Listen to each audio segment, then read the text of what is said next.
manufacturing at iba pa.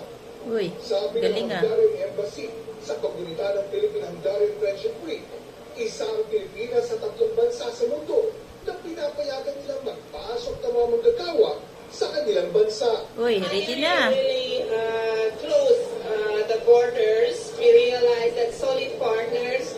Tara na guys, apply na tayo. We realize that the Filipinos are the only Christians in Asia, and as with Hungary, we are also Christians. Hawig din niya ang kultura nila sa Pilipinas.